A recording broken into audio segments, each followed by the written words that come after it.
Good afternoon to all. Today we are going to start our next topic, that is electronic configuration. कल अपन ने जो nucleus के inside में protons और neutrons थे, हमने उसकी स्टडी की है कि एक एटम्स में प्रोटॉन और न्यूट्रॉन कैसे रैंडमली प्रेजेंट रहते हैं न्यूक्लियस के इनसाइड में। आज हम देखने वाले हैं कि न्यूक्लियस के आउटसाइड में, शेल्स के इनसाइड में कैसे इलेक्ट्रॉन पर्टिकुलर रहते, प्रेजेंट कैसे रहते हैं, हम आज उसकी स्टडी करने वाले हैं। जैसे हमने देखे कोई भी अलग अलग एलिमेंट्स है, जैसे कार्बन है, नाइट्रोजन है, ऑक्सीजन है, इन एलिमेंट के इनसाइड में पर्टिकुलर इलेक्ट्रॉन्स है और उन इलेक्ट्रॉन्स के नंबर पे इनका एटॉमिक नंबर डिपेंड है। फॉर एग्जांपल कि अगर कार्बन का एटॉमिक नंबर 6 है, मतलब उस कार्बन में 6 इलेक्ट्रॉन्स, कितने इलेक्ट्रॉन्स हैं? ठीक है। अगर वो नाइट्रोजन है और उस नाइट्रोजन का एटॉमिक नंबर 7 है, दैट्स मीन कि नाइट्रोजन का जो इलेक्ट्रॉन का जो काउंटिंग है वो 7th है। ठीक है, इसलिए उसका एटॉमिक नंबर 7 है। अब इसी को हम इलेक्ट्रॉनिक कॉन्फ़िगरेशंस में ऐड करते हैं। अगर हमने इसको ऐड किए, उससे पहले हमको ये शेल्स समझने पड़ेंगे। क्या है वो शेल्स? देखते हैं। कोई भी एक XYZ हम यहाँ पे कंसिडर करते हैं कि वो एक एटम है। उस एटम के आउटसाइड में जनरली 4 शेल्स होते हैं, 4 ऑर्बिट्स होते हैं। कितने ऑर्बिट्स होते हैं? 4 शेल्स बोलो या ऑर्बिट, चलेगा। ठीक है। अब जैसे यहाँ पे ये 4 शेल्स या ऑर्बिट, सबसे पहले नंबर का जो शेल्स है उसका नाम है के शेल्स। क्या नाम है? के। और उस के शेल की कैपेसिटी है 2 इलेक्ट्रॉन्स की। कितनी? 2। ठीक है।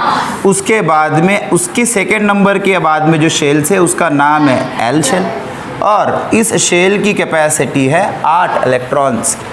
उसके बाद में अगला है एम और इसकी कैपेसिटी है 18 इलेक्ट्रॉन्स की और सबसे लास्ट में शेवटचं जे आहे त्याचं नाव आहे एन आणि कॅपॅसिटी किती आहे? 32।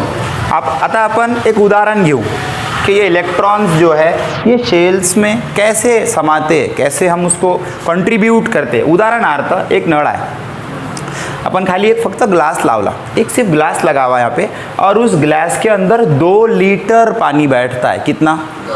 हमने नल चालू किए और उस ग्लास का हमने नाम रख दिया, दैट इज़ अ के, उस नाम ग्लास का। और यहाँ पे जैसे उसमें पानी गया 2 लीटर, जब वो फुलफिल्ड हो जाएगा तो पानी भर के अगले वाले बर्तन में गिरेगा।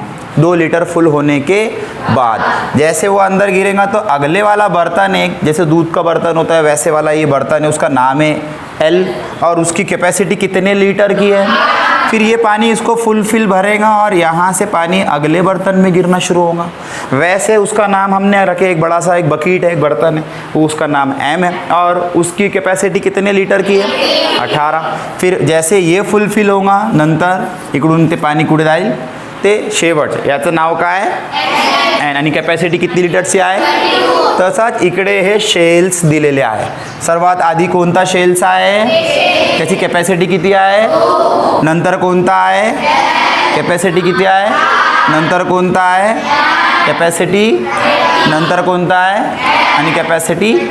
आता आपण एखादी उदाहरण घेऊ। उदाहरणार्थ हे कार्बन आहे, आत न्यूक्लियस असते, तिकडे प्रोटॉन्स आणि न्यूट्रॉन असते आणि न्यूक्लियसच्या बाहेर इकडे इलेक्ट्रॉन्स असते।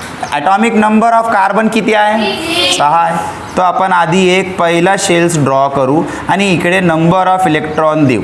2 इलेक्ट्रॉनची कॅपॅसिटी आपण 2 काढले, बरोबर आहे? नंतर हे 2 काढले, आता 6 पैकी 2 गेले, किती उरले? 4।